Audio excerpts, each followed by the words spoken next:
Alright, what's up guys? Real quick, I want to say my bad for not uploading for a bit. I've been lacking, and also the room I recorded was like mad stinky for a bit because there's like some gas stuff, so that's part of the reason why. Anyways, gang, I love anime, and you can probably tell because I made like a whole channel talking about anime stuff. But there's something I like even more than anime, and that's manga.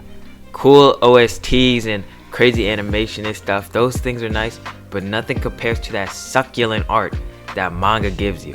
Like, I cannot draw at all, and I do not know that much about art, but I could still appreciate the high quality and crispy art in some of the most crispy mangas. So today I'm gonna break down and talk about some of my favorite art styles and artists in manga.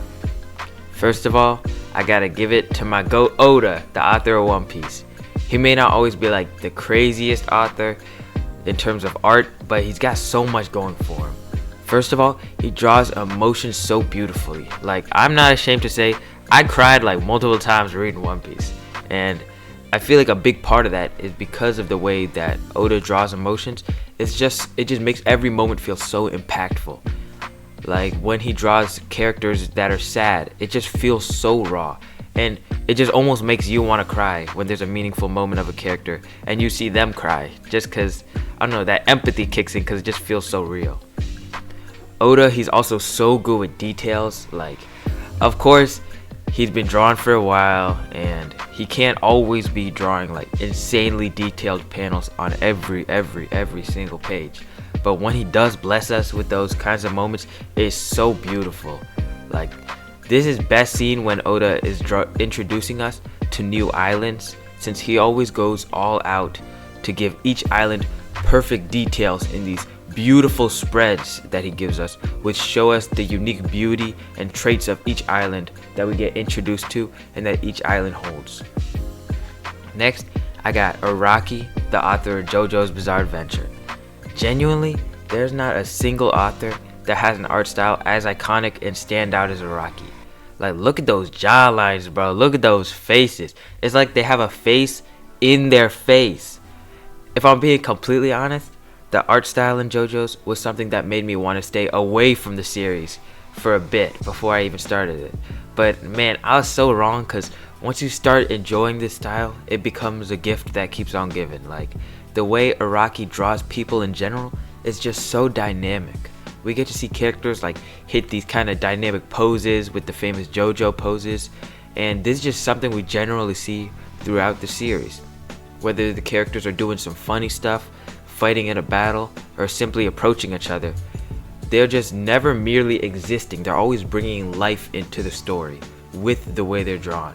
Like, every character is always showing their personality in the way they're drawn, and it really gives JoJo's Bizarre Adventure and its characters so much unique charm. Real quick, shout out to Avalanche Gaming. I appreciate it, dog, and I'm gonna try to get back on the grind and into the swing of things, so stay tuned. Alright, back to the video. Now I got Togashi, the author of Hunter x Hunter.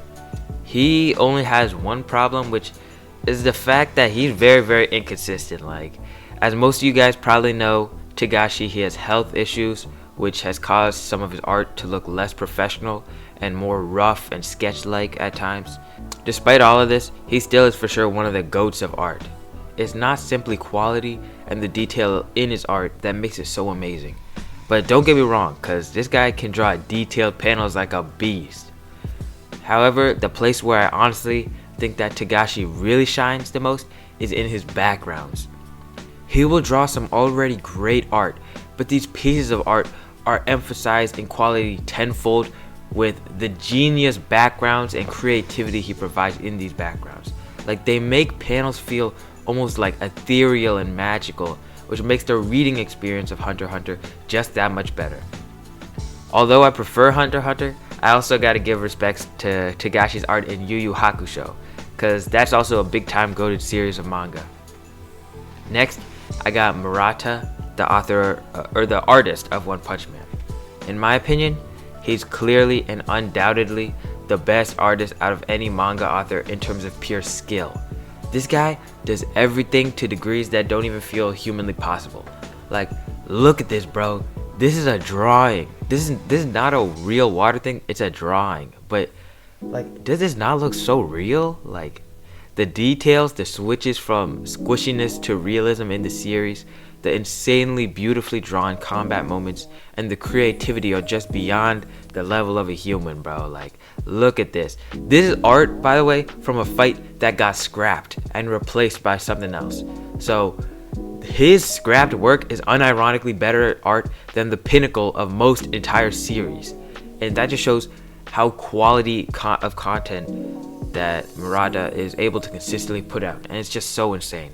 Next, I got a more upcoming series called Sakomoto Days, and its author Yuto Suzuki. If you guys haven't read it, then you're welcome for putting you on right now, because this series is so good. I don't mean to brag, but I'm also a bit of an OG fan, because I've been reading since like around the first chapter, so you guys are around a bit of a pro, not gonna lie. But anyways, the art in the series is genuinely so good, and it makes the combat in this manga some of the best in any series. Its greatest strength is that it's just so rough that you really feel like you're experiencing pure raw action when reading this.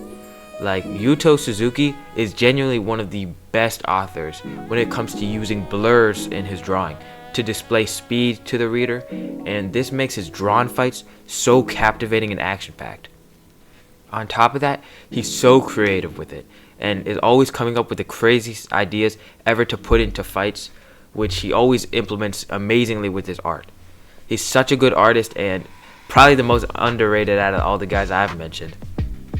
Alright, consider subscribing if you guys are down, because I'm trying to get monetized. I might make another one of these videos, because if you guys mess with it, there's a lot of other artists and manga artists that I would want to talk about, like author of Kingdom, he's a beast, obviously.